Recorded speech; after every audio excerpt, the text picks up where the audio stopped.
भारत के सबसे प्रसिद्ध ग्रंथों में से एक है। भारत में रामचरितमानस का पाठ पूरी आस्था के साथ होता है। महर्षि वाल्मीकि द्वारा रामायण में भगवान राम की संपूर्ण जानकारी लिखी गई है।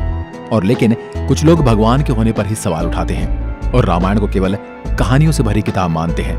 रामायण के अनुसार भगवान राम ने अधर्मी रावण को मारकर धर्म की स्थापना की थी। ज्यादातर लोगों का सवाल होता कि क्या भगवान राम वाकई धरती पर पैदा हुए थे? क्या वास्तव में रावण के 10 सिर और 20 भुजाएं थी? क्या हनुमान जी अपनी इच्छा से अपना रूप बदल सकते थे? और इन सब बातों की वजह से ही कई लोग रामायण को झूठ समझते हैं। मगर आज हम वैज्ञानिक अध्ययनों के आधार पर सिद्ध कर देंगे कि रामायण में वर्णित घटनाएं पूर्णतया सत्य हैं। नंबर 1, रामायण कालीन हवाई अड्डे। जितना हम रामायण को भारत में मानते हैं उतना, या फिर कहूं कि उससे भी ज्यादा श्रीलंका में माना जाता है। और इसीलिए श्रीलंका में रामायण अनुसंधान टीम ने रावण के रामायण काल के 4 हवाई अड्डे खोजने का दावा किया है। पिछले 9 वर्षों से यह ऑर्गेनाइजेशन श्रीलंका के कोने कोने की छानबीन कर रही थी। यहाँ उन्हें कई जानकारी और अवशेष मिले, परंतु 4 सालों में लंका के दुर्गम स्थानों की खोज के कारण रावण के 4 हवाई अड्डे हाथ लगे। रामायण अनुसंधान टीम के अध्यक्ष अशोक कैंट का कहना है कि रामायण की लंका वास्तव में श्रीलंका की है। यहाँ उसानगोड़ा, गुरुलोपोथा, तोतुपोलाकंदा और वरियापोला नामक 4 हवाई अड्डे मिले हैं और इन्हें हवाई अड्डों से रावण पुष्पक विमान को आसमान में उड़ाता होगा। और यह हवाई अड्डे न सिर्फ ये बताते हैं कि रामायण सच में हुई थी, पर यह भी बताते हैं कि उसमें लिखी गई सारी बातें जिन पर हमें यकीन नहीं होता वो भी सच हैं। नंबर 2, रावण का महल। रामायण के अनुसार रावण सोने की लंका में रहा करता था जिसे हनुमान जी ने जला दिया था। श्रीलंकन गवर्नमेंट को श्रीलंका में एक ऐसा महल मिला है और यह दावा है कि यह महल रामायण काल का है।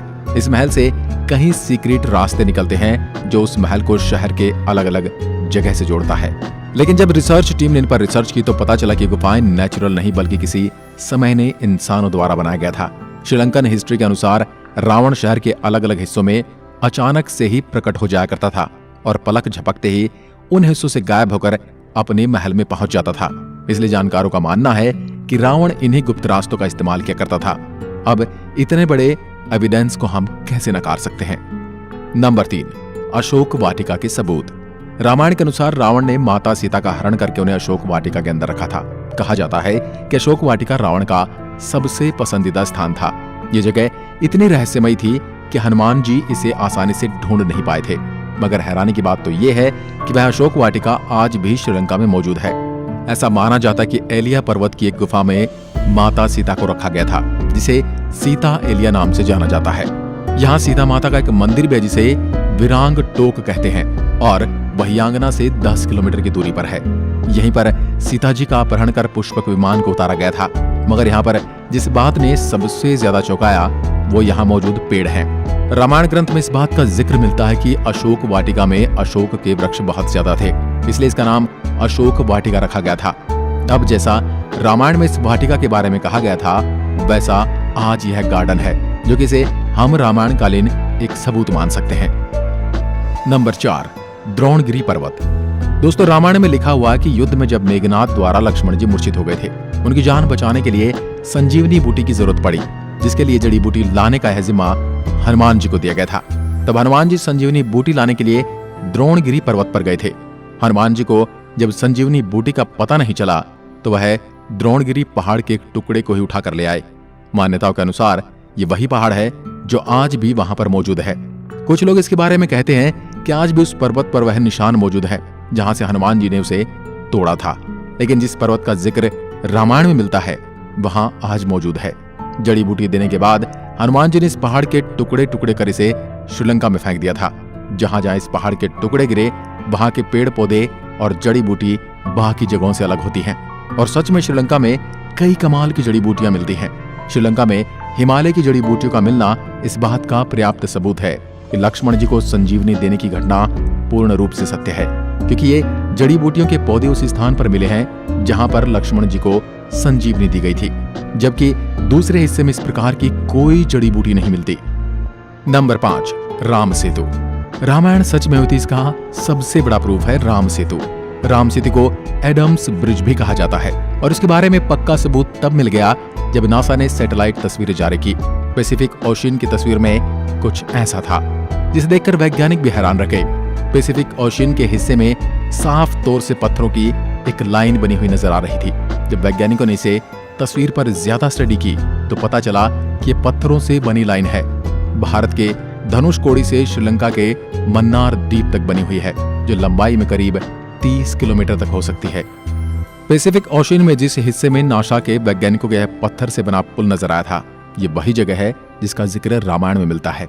और अमेरिका के एक आर्कियोलॉजिकल रिसर्च टीम ने भी अपने रिसर्च में इस बात का दावा किया था कि तमिलनाडु और श्रीलंका के बीच मौजूद राम सेतु वो असल में एक मैन मेड ब्रिज है, जो कई हजार साल पहले इंसानों ने बनाया था।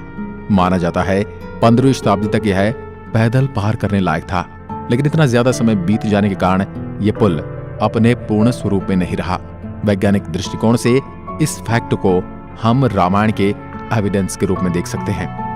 नंबर 6, सुग्रीव की गुफा। बाली के डर से सुग्रीव जिस गुफा में रुके थे वह गुफा आज भी मौजूद है। रामायण के अनुसार बाली ने दुंदुभी नामक राक्षस को मारकर उसका शरीर कुछ दूर फेंक दिया था। हवा में उड़ते हुए दुंदुभी के खून की कुछ बूंदें मातंग ऋषि के आश्रम के ऊपर गिर गई। ऋषि ने अपने तप के बल से जान लिया कि किसकी हरकत है। फिर क्रोधित ऋषि ने बाली को श्राप दिया था कि कभी भी ऋषि के पर्वत के क्षेत्र में आएगा तो उसकी मृत्यु हो जाएगी।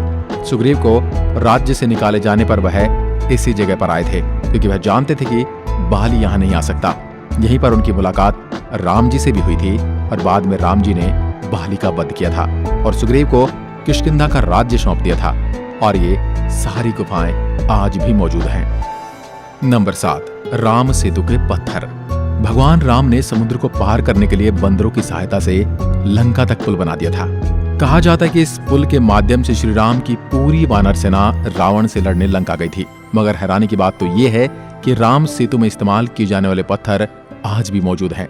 राम सेतु पुल के पत्थर पानी पर तैरते थे। रामेश्वरम में सुनामी के दौरान कुछ पत्थर जमीन पर आ गए थे। शोधकर्ताओं ने जब उन्हें दोबारा पानी में फेंका तो वह तैर रहे थे, जबकि दूसरे पत्थर पानी में डूब जाते थे। शोधकर्ताओं के अनुसार इसके लिए एक विशेष प्रकार के पत्थर का इस्तेमाल किया गया था, जिसे विज्ञान की भाषा में प्यूमाइस स्टोन कहते हैं। यह पत्थर पानी में नहीं डूबता और तैरने वाला यह पत्थर ज्वालामुखी के लावा से आकार लेते हुए अपने आप बनता है।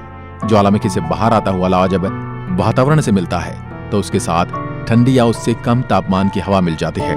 यह गर्म और ठंडे का मिलाप ही इस पत्थर में कई तरह से छेद कर देता है, जिस कारण यह पत्थर पानी में नहीं डूबता। अब इन पत्थरों के पीछे का विज्ञान भी रामायण के समय उनको पता था और उन्होंने इस तकनीक का उपयोग राम सेतु को बनाने में किया था। यह रामायण का एक पुख्ता और मजबूत सबूत है। नंबर 8, जली हुई लंका के सबूत। रामायण ग्रंथ के अनुसार हनुमान जी ने लंका के सोने की नगरी को जला दिया था, मगर अभी कुछ एविडेंस मिले हैं जिन्हें लेकर कहा जा रहा है कि लंका के जलने के सबूत आज भी वहां पर मौजूद हैं। जिस जगह पर श्रीलंका को जलाया गया था वहां की मिट्टी आज भी काली है, जबकि उसके आसपास की मिट्टी का रंग वैसा ही है जैसा कि नॉर्मली मिट्टी का होना चाहिए। बस इतने से इलाके में ही काली मिट्टी मौजूद है, जो कि जली हुई लंका के सबूत को बताती है। इस बात को भी हम एक इत्तेफाक कहकर टाल नहीं सकते। अब जब आपको इतने सारे प्रूफ दिए जा रहे हैं, यहाँ तक इतने सारे प्रूफ कोई इत्तेफाक नहीं हो सकते, तो इसलिए यही साबित होता है कि रामायण सच में घटित हुई थी। आपका क्या विचार है, हमें कमेंट में लिखकर जरूर बताएं। एक बार फिर मिलते हैं एक और ऐसी ही दिलचस्प वीडियो के साथ। तब तक के लिए नमस्कार। जय हिंद, जय भारत, जय श्री राम।